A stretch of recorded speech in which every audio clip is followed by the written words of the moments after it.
He kicked out his pregnant wife for secret lover, unaware she was heiress to $50 million fortune.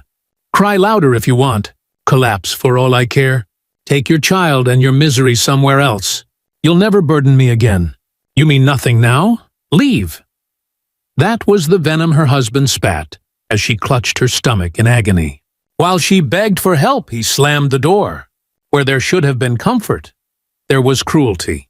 Where there should have been protection, there was betrayal. In her darkest moment, he abandoned her, believing he had ended her life with a single act of rejection. But what he failed to see was that the woman he cast out in pain would not stay broken. She would rise higher than he ever dreamed possible, and her return would dismantle everything he thought he had built. Those who are thrown away often return stronger, and sometimes the woman you thought was powerless becomes the one whose shadow you can never outrun. Before we begin, kindly subscribe. Let us know in the comments where you're watching from and how this touched you. The rain was pouring outside, splashing against the cracked pavement when Emily staggered out of the front door, clutching her swollen belly. Her body screamed in agony. Her contractions had started hours earlier.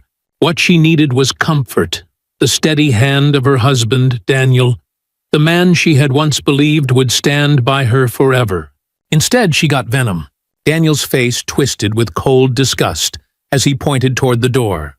"Don't you dare cry to me now! You wanted this baby, not me. I have a new life waiting, and you're not in it." Emily tried to steady herself, her tears mixing with the rain. "Daniel, please, at least call someone." "The baby!"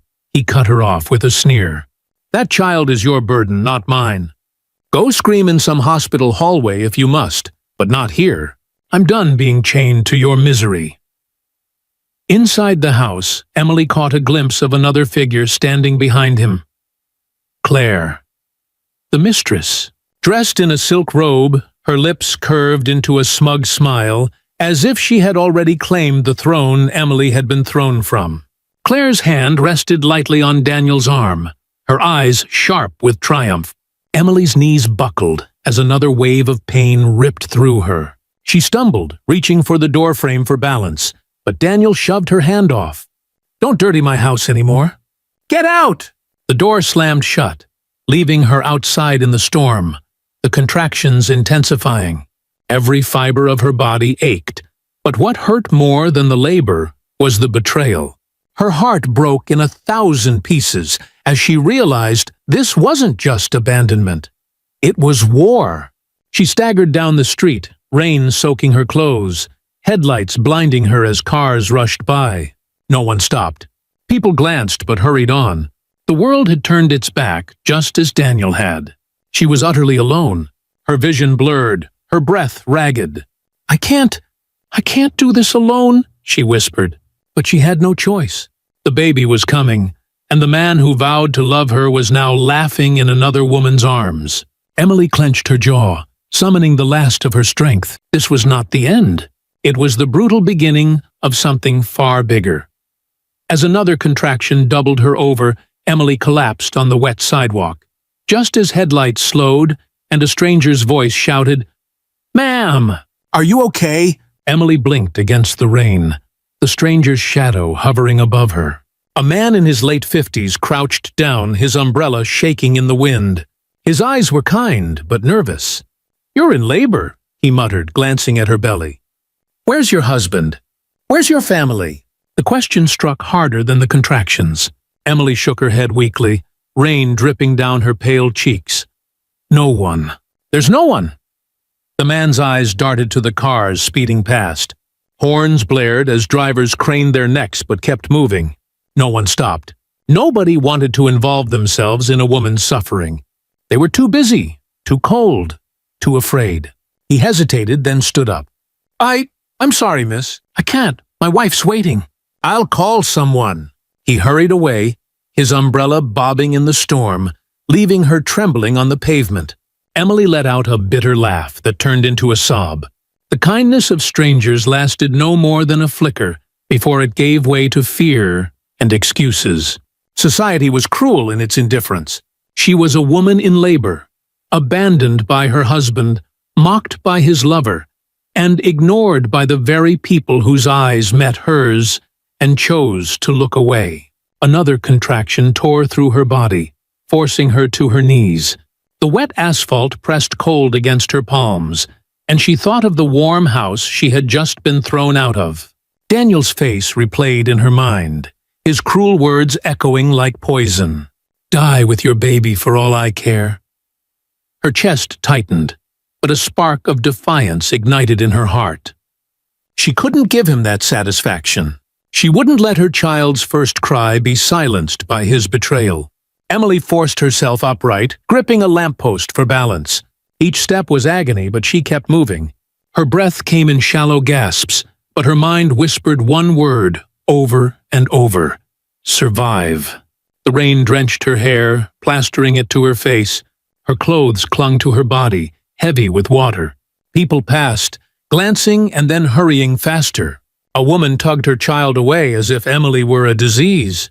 A young man muttered, "Crazy woman," under his breath, before disappearing into the night. Alone. So utterly alone.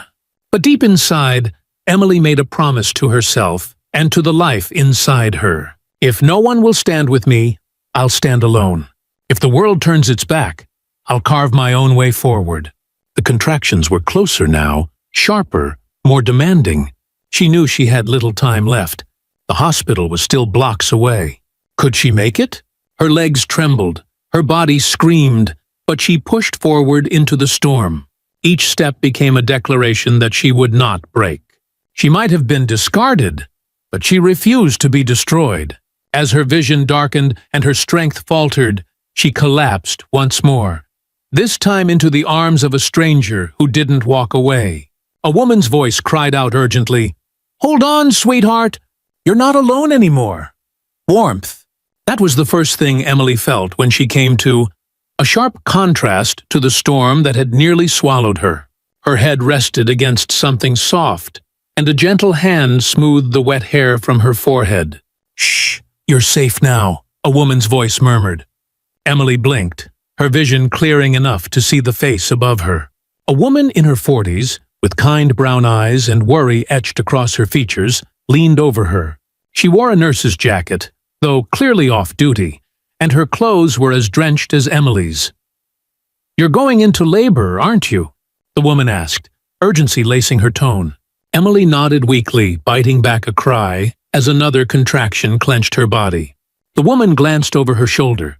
"My husband's getting the car. We'll get you to the hospital. Just hold on for me, sweetheart. What's your name?" "E. Emily." "I'm Maria," the woman said firmly. "And I'm not leaving you. Do you understand? You're not alone anymore." Those words, simple, steady, were like a lifeline. For the first time that night, Emily let herself believe she might survive this. Within minutes, Maria's husband pulled up in an old sedan. He rushed out, holding an umbrella. "Come on, let's get her inside."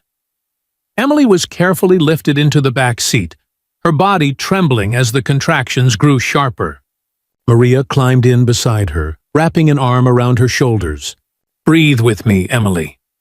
In through your nose, out through your mouth. That's it. You're doing so well." Emily clutched Maria's hand, tears streaming down her face, not just from pain, but from gratitude. This woman didn't know her. She had no reason to stop in the rain, to risk her own comfort for a stranger. And yet here she was, steady and strong, when everyone else had turned away. The drive to the hospital blurred into flashes of light and sound. Emily focused on Maria's voice, calm and encouraging, drowning out the storm outside and the storm inside her. "You're stronger than you think, Emily. Hold on. Your baby's waiting to meet you, and you're going to show that child just how fierce a mother can be." Something shifted inside Emily in that moment.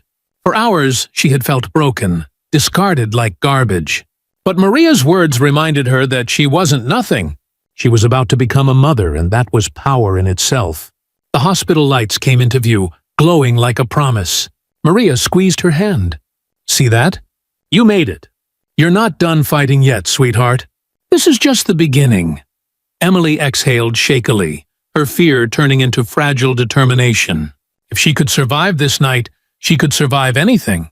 She would rise again, not just for herself, but for the tiny life inside her. As they wheeled her into the emergency room, Emily screamed in agony. Just as Daniel and Claire strolled past the hospital doors, laughing together, unaware of the storm about to turn on them. The delivery room smelled of antiseptic and fear. Emily's screams echoed against the white walls as the nurses worked quickly, guiding her through the storm of contractions. Hours passed like minutes, and at last, the room was filled with the piercing cry of new life. Her son. Tears streaked Emily's cheeks as the nurse laid the tiny, swaddled bundle against her chest. His face was red, his cries urgent, but when she whispered, "Mommy's here," his sobs softened. It was in that moment, weak, exhausted, but alive, that Emily realized she had been given a reason to fight. For him, she would endure anything. For him, she would rise. But not everyone in her world shared that joy. Days later, as Emily rested in her hospital bed, the door opened and in swept her parents, Mr. and Mrs. Callahan. Their expressions were cold, their footsteps sharp, their eyes scanning the room like inspectors rather than family. Her mother's lips pursed.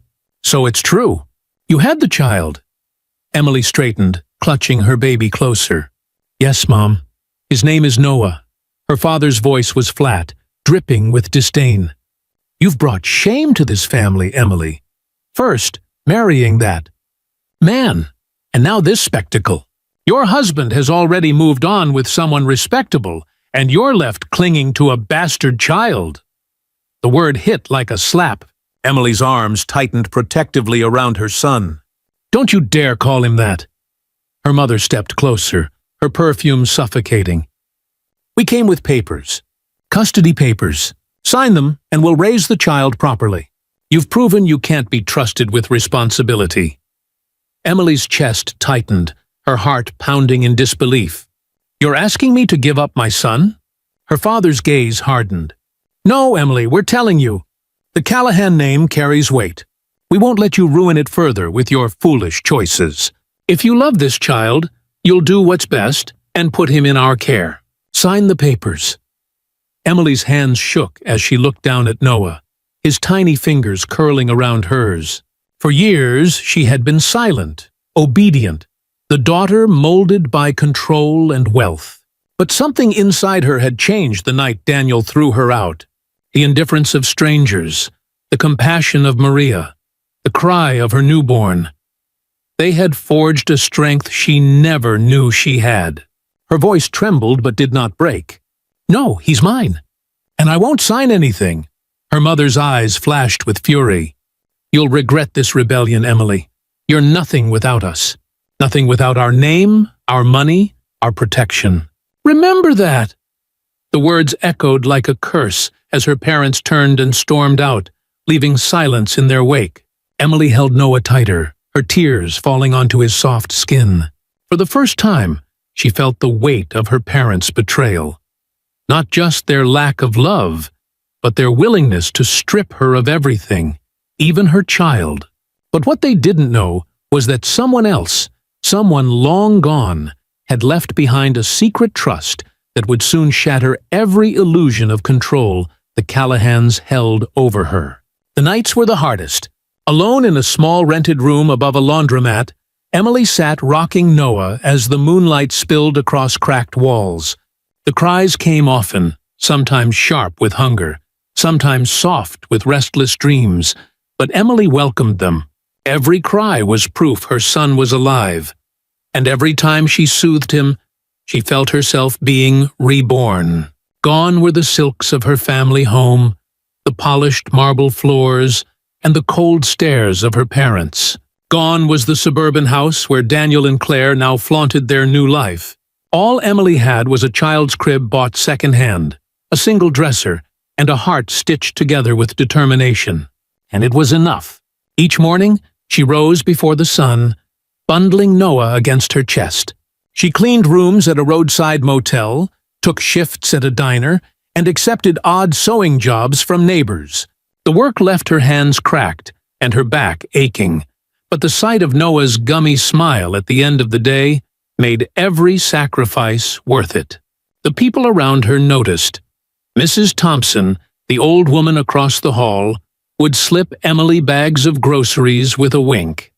"You're stronger than you know, girl. Don't ever forget that."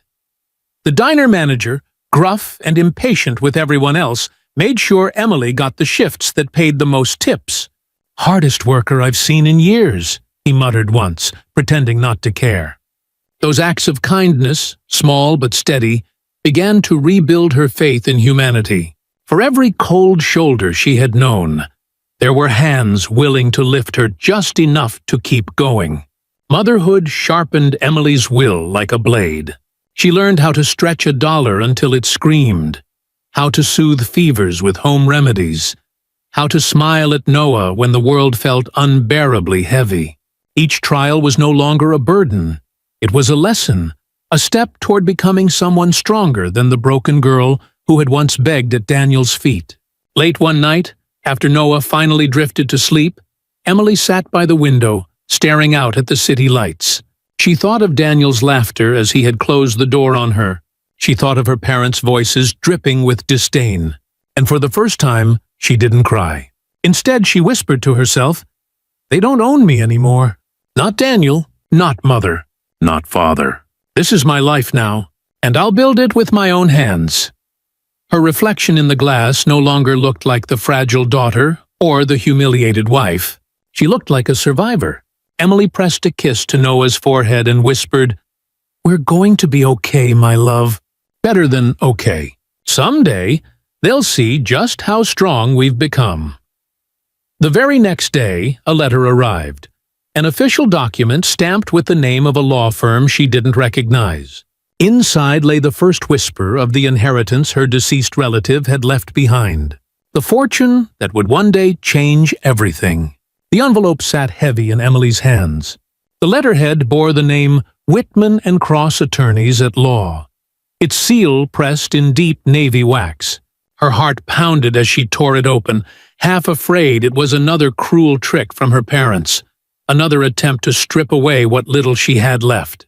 But the words inside made her breath catch. "As per the last will and testament of your late great-uncle, Jonathan Callahan, you are named the sole beneficiary of his estate, valued at approximately $50 million. Please contact our office at your earliest convenience to discuss the terms of the trust." Emily's hands trembled. Her great-uncle Jonathan, an eccentric recluse the family had barely spoken of, had been cold to most, but apparently not to her. He had seen something. He had left her not scraps, not pity, but power. Her first thought was Noah, his future, his safety. Her second was freedom. For years, Emily's parents had dangled money like chains, binding her in obedience. Daniel had once mocked her as nothing without him. But now, fate had shifted the balance. She didn't just have survival, she had a weapon. Still, she knew she couldn't rush. She had to be wise. A meeting was arranged at the lawyer's office downtown. The man who greeted her was tall, gray-haired, and calm-eyed. "Ms. Callahan," he said gently, shaking her hand. "My name is Mr. Whitman. I was your uncle's lawyer, and now I am your trustee. I promised him I would protect this inheritance until you were ready." Emily swallowed hard. "And you believe I'm ready?" Whitman studied her for a long moment. "You've already proven it by surviving what should have broken you. Jonathan trusted your strength, and so will I."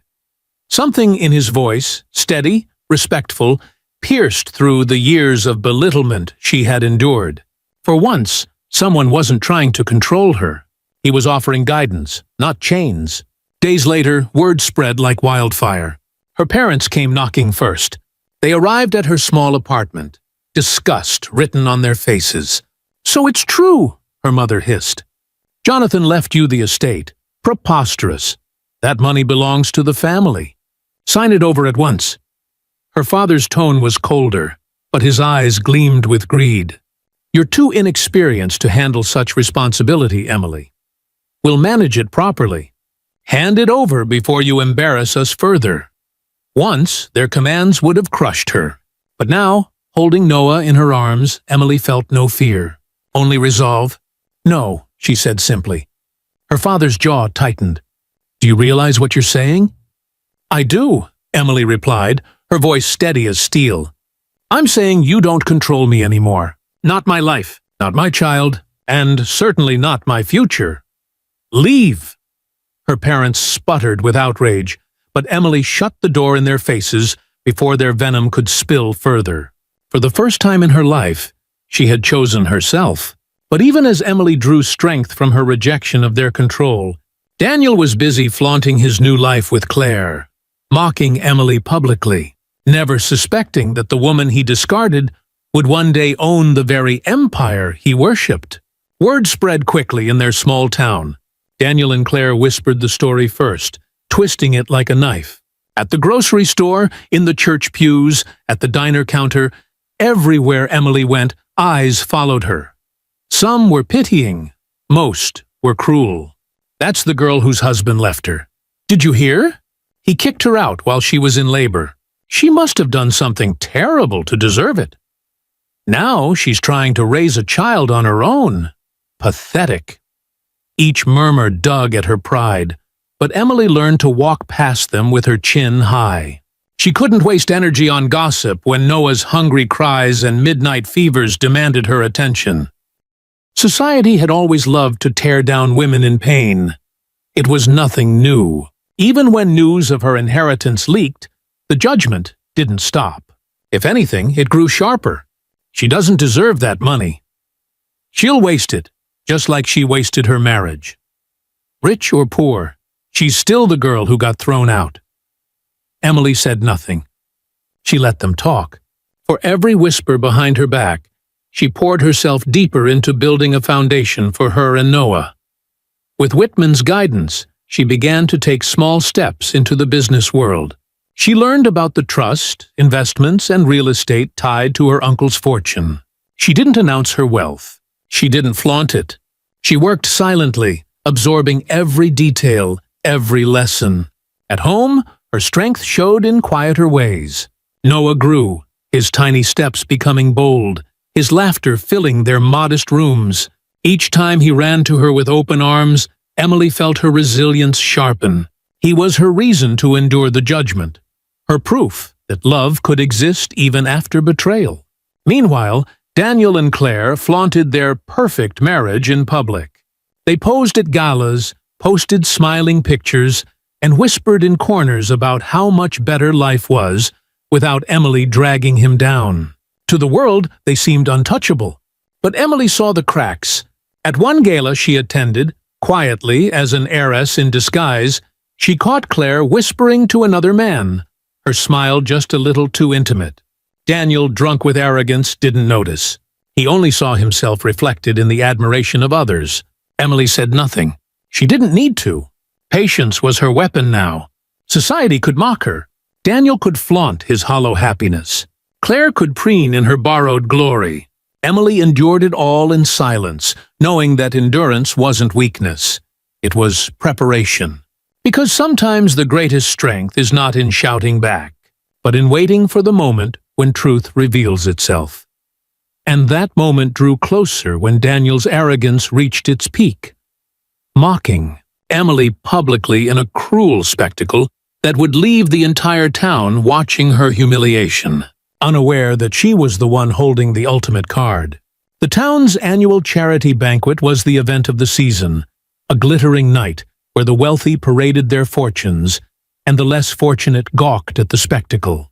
Emily had no intention of attending, but Whitman insisted. "Appearances matter," he reminded her. "Your uncle's estate has placed you among the city's elite, whether you like it or not. Best they see you on your own terms." So Emily came, wearing a simple black dress. She didn't sparkle like the others, didn't drape herself in jewels, yet heads turned anyway. There was something about her presence now, calm, steady, untouchable. Daniel and Claire, however, arrived like royalty. Claire shimmered in a gold gown, her fingers flashing with rings Daniel could barely afford. Daniel himself strutted in a tuxedo, his arm locked around her waist as if to show the world he had traded up. The whispers started immediately. "There's Daniel, finally rid of the dead weight. Claire looks stunning, doesn't she?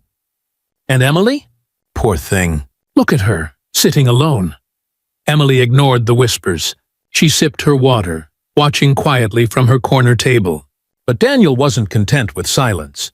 Halfway through the evening, he stood at the podium to give a toast. His voice carried through the grand hall. "Ladies and gentlemen, isn't life about second chances? About finding the right partner when you've wasted years with the wrong one?" The crowd chuckled, their laughter echoing like knives. Claire leaned against him, her smile polished. "To new beginnings," she purred into the microphone, her eyes flashing toward Emily. Daniel smirked, his gaze sweeping the room before landing on his ex-wife. "To leaving behind mistakes and building something better." The audience roared with approval. Glasses clinked, laughter filled the air, and all eyes turned to Emily, waiting for her reaction. Her cheeks burned, but she didn't flinch.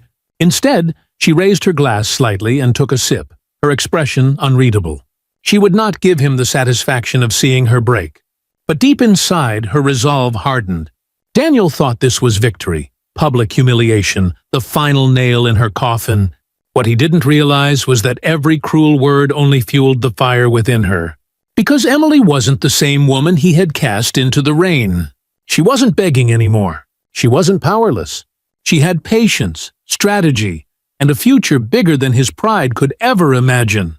As the banquet carried on, Emily slipped away early, unnoticed by most. The laughter followed her out the door, but she didn't crumble this time. She whispered to herself, steady and sure, "Enjoy your moment, Daniel. It's the last one you'll ever have at my expense." What Daniel and Claire didn't know was that Emily had already begun moving her inheritance strategically, acquiring quiet shares in the very company Daniel's career depended on. Soon, their mockery would turn into horror. Emily had learned something from her years of humiliation. The most dangerous strength was the one hidden in silence. She didn't rush to confront Daniel, didn't throw her fortune in his face. Instead, she built patiently, piece by piece, brick by brick. With Whitman's guidance, she began investing her inheritance. Not in flashy cars or sprawling mansions. Daniel and Claire could keep those. Emily bought power. First, she purchased shares in Callahan Industries, her family's proud legacy. Her parents had always assumed control was theirs alone. But the shares Jonathan left her gave her a quiet but significant stake. With every acquisition Whitman guided her through, her influence grew like roots spreading underground. Next, she looked to Daniel's career. He had joined a rising tech company, one he flaunted as proof of his success. He often bragged at parties, "We're going public in 3 years. I'll be a millionaire before you know it." Emily didn't just listen, she acted. Through silent shell accounts managed by Whitman, she began acquiring stock. She learned the board members' names, their priorities, their weaknesses. She attended meetings as a quiet observer. The heiress widow few took seriously. And she smiled, listening, waiting. At home, her life was humble but full. Noah, now a toddler, toddled into her arms after each long day, his laughter chasing away the shadows of the past. Emily drew strength from motherhood, but also from strategy. Her son gave her purpose. Her fortune gave her leverage, but patience gave her power. Daniel, meanwhile, strutted through life with arrogance unshaken. He spent freely, bragged loudly, and dismissed Emily as the ghost of his mistakes. Claire basked in the glow. Flashing diamonds she hinted Daniel had bought her, though in truth they were gifts she demanded from his dwindling accounts. The town saw only the surface. Daniel, the charmer. Claire, the beauty. Emily, the quiet shadow. But under the surface, the scales had already begun to shift. One evening, Emily sat with Whitman in his office, papers spread across the mahogany desk. "You're not just surviving anymore," he told her. "You're positioning yourself. Daniel doesn't see it, your parents don't see it, But you're building something much larger than any of them can imagine. Do you understand what this means? Emily nodded slowly, her voice calm. It means I don't have to fight them in the mud. I can wait. Because when they fall, they'll fall on their own, and I'll be there to make sure they never rise again. Her words surprised even herself. Once she had been the woman begging on her knees.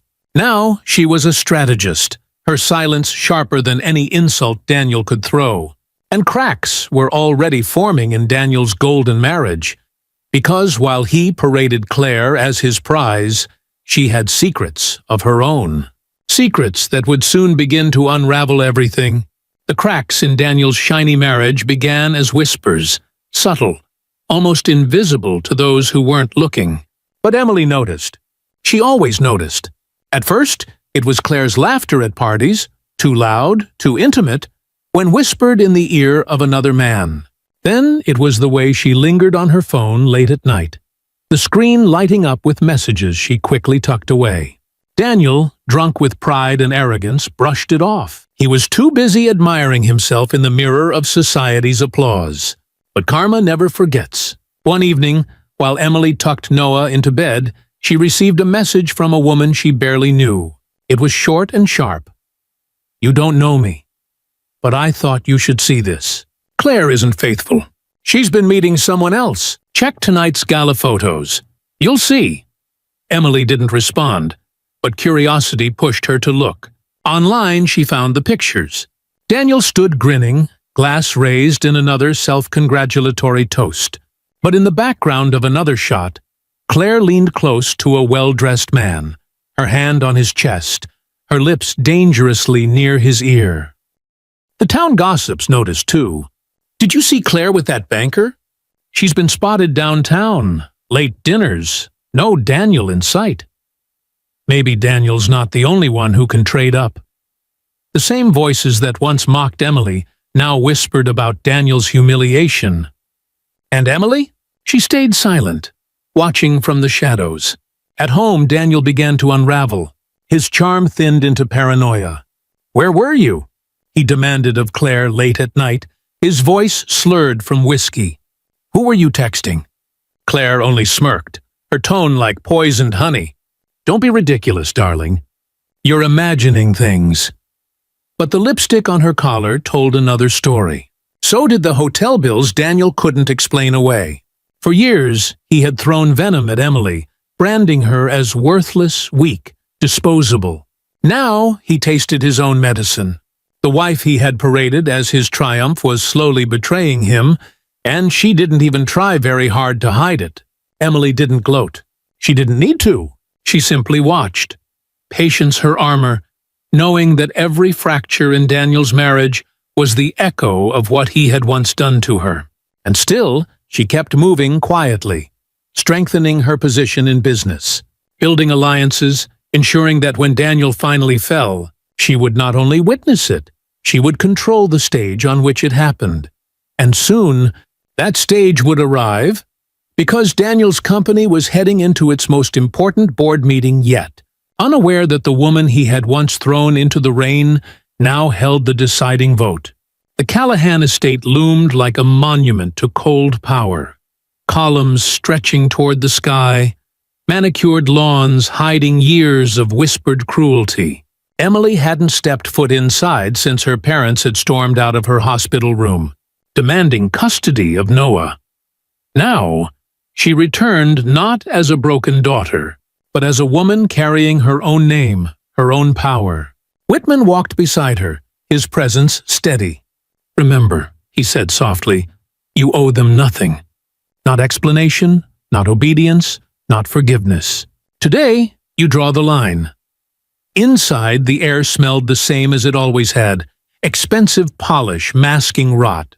Her mother sat rigidly in an armchair, pearls gleaming at her throat, while her father stood near the fireplace, posture stiff, eyes sharp. So, her father began, voice dripping with false civility, the prodigal daughter returns. Come to your senses, have you? Emily took a seat across from them, her hands folded calmly. No, I came to tell you this ends today. Your control over me, Your threats, your attempts to take my son, all of it. Her mother scoffed, her lips curling. We raised you. We gave you everything. And this is how you repay us? By throwing away tradition, family, duty. You didn't raise me, Emily said, her voice low but firm. You trained me, molded me to be silent, obedient, useful. But you never loved me, and you will never touch my son. Her father's face darkened. You think your money makes you powerful? Don't forget who made you, Emily. Something inside her snapped, not in anger, but in clarity. She met his glare without flinching. You didn't make me. You tried to break me. But everything I am now, strong, free, unafraid, I built that in spite of you, not because of you. The silence that followed was heavier than any scream. Her parents weren't used to defiance, least of all from the daughter they had spent years silencing. Her mother's voice cracked like glass. You'll regret this. When society turns its back, when that fortune crumbles, you'll crawl back to us. Emily stood, her expression calm, almost pitying. No, Mother. The only thing I regret is ever believing your love was real. She turned toward the door, Whitman following. Behind her, her parents shouted, their voices echoing through the hollow mansion. But Emily didn't stop. Each step away felt like a weight lifting, chains falling one by one. Outside, she breathed deeply, the air sharp and free. For the first time, she was no longer their daughter, no longer bound by their name. She was Emily, Noah's mother, Jonathan's heir, her own woman. Whitman gave her a small nod. That was liberation, not from them, but from the lie they built around you. Emily smiled faintly, her eyes glinting with new fire. And I'll never let anyone chain me again. But even as Emily broke free from her family, Daniel's empire was beginning to collapse, his arrogance crumbling under betrayal, debt, and the same whispers of judgment he once threw at her. Daniel had always believed himself untouchable. He walked into every room like the world owed him applause, like betrayal was a sport, and women were pawns. But power built on cruelty has cracks, and Daniel's cracks had grown into canyons. It began with Claire. Her late-night absences became impossible to ignore. Rumors swirled around town, whispers of her dinners with a wealthy banker, her trips to the city without Daniel. He demanded answers, but Claire only laughed. You didn't mind cheating when it was with me, did you? The words cut deeper than Daniel expected. For once, he was the one left questioning, doubting, burning with jealousy.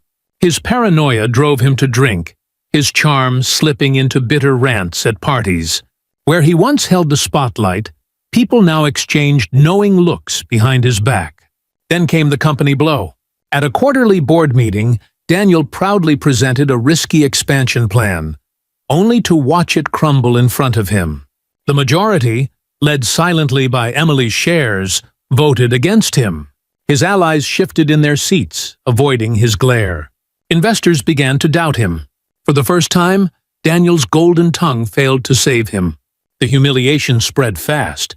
Hayes isn't as sharp as he thinks. Losing control of his own company, can you believe it? His wife's stepping out on him too. Karma, I suppose. Daniel stormed through the halls of his office, slamming doors, firing staff in bursts of rage. But anger couldn't stop the bleeding. His fortune thinned, his influence waned, and the man who once sneered at Emily's weakness found himself begging for support. One night, stumbling home drunk, Daniel confronted Claire. "Are you seeing him?" he demanded, fists clenched. Claire tilted her head, her smile sharp as glass. "And what if I am? What can you do about it? You're broke, Daniel. Pathetic. You couldn't even keep your company together. Why should I tie myself to a sinking ship?" The words shattered him. His trophy wife, his symbol of triumph, had reduced him to nothing with a single sentence. Meanwhile, Emily's silence grew louder. She didn't need to expose him. He was unraveling on his own. Every cruel word he had ever thrown at her now echoed back in his own life. Alone, mocked, betrayed. Daniel sat in his darkened house one evening, a glass of whiskey untouched beside him. His reflection in the window looked hollow, desperate. He whispered the words he had once spat at Emily. "You're nothing." Only now he said them to himself, and the final blow was yet to come. Because soon the truth of his betrayal, Claire's infidelity, and Emily's hidden strength would explode in the public eye, leaving Daniel stripped of everything. The night of the annual Shareholders' Gala was meant to showcase Daniel's triumphs. He strode onto the stage in his polished tuxedo, forcing his usual confident grin. But the cracks in his life had grown too deep to hide. Whispers rippled through the crowd before he even spoke. "Did you hear about Claire? Apparently, she's been seen all over town with that banker. And Daniel's losing control of the company. Emily Callahan owns half of it now." The name made Daniel flinch. He tried to silence the noise with a booming speech, promising new growth and unshakable leadership. But midway through, the room stirred again, not because of him, but because the doors opened and Emily entered. Heads turned, murmurs swelled. She walked with calm grace, a navy gown flowing behind her, Whitman at her side. Unlike Daniel, she didn't need a spotlight. Her presence commanded the room. Daniel's voice faltered. "What is she—" The chairman stepped up, microphone in hand. "Tonight we welcome our majority shareholder, Ms. Emily Callahan." Applause thundered. Daniel's face burned crimson. Emily took the stage, her gaze steady, her voice clear. "This company deserves leadership built on integrity, not arrogance. For too long, decisions were made recklessly, for ego rather than vision. That ends tonight." Gasps spread through the audience. Cameras flashed. Daniel lunged toward her, his voice cracking. "You're lying! You're trying to ruin me!" But Emily didn't waver. She raised a folder, its pages spilling evidence gathered quietly with Whitman's help. Daniel's reckless spending, fraudulent contracts, even his misuse of company funds to shower Claire with luxuries. The board erupted. Investors hissed. Reporters scribbled furiously. And then came the final blow. Claire herself. Dressed in dazzling red, she sauntered to the stage, her smile sharp. "He's not lying about one thing," she purred into the microphone. "This man is a fraud and a fool. While he wasted his life chasing money, I found better." She slipped her arm through the banker's waiting hand, the entire room gasping. Daniel's world shattered. His wife had betrayed him publicly. His company had turned against him, and the woman he once discarded stood tall above him, untouchable. Security escorted him from the stage as Emily's voice rang out. "This is justice, not revenge." The truth always comes to light, and when it does, lies crumble under their own weight. The audience erupted in applause. Emily stood tall, her dignity restored, her power undeniable. Daniel, once the arrogant oppressor, left the gala broken, his marriage exposed, his career in ruins, his name a stain whispered in shame. And as Emily stepped down from the stage, holding her head high, she knew the final chapter awaited. Not in Daniel's destruction, but in her own freedom, dignity, and the life she would build beyond the shadows of betrayal. Morning sunlight spilled into Emily's home. A home she had chosen, not one imposed by her parents or shaped by Daniel's ego. The walls were painted in warm tones, laughter echoed through the rooms, and the air smelled of fresh coffee and Noah's crayons scattered across the floor. It wasn't a mansion like the Callahan estate. It wasn't filled with marble or chandeliers, but it was hers. Every corner, every color, every piece of furniture told the story of her survival, her choices, her freedom. Noah ran into the kitchen, his little feet pattering on the floor. "Mommy, look!" He held up a crayon drawing, a stick-figure family with a bright sun overhead. In the middle, a woman held hands with a little boy. Above her head, in shaky letters, he had written, "Mommy strong, Tears pricked Emily's eyes, but they weren't tears of pain. They were tears of victory. She knelt down, hugging Noah tightly. "Yes, sweetheart. Mommy is strong, and so are you." For years, Emily had lived under chains. Chains of her parents' control, of Daniel's cruelty, of society's judgment.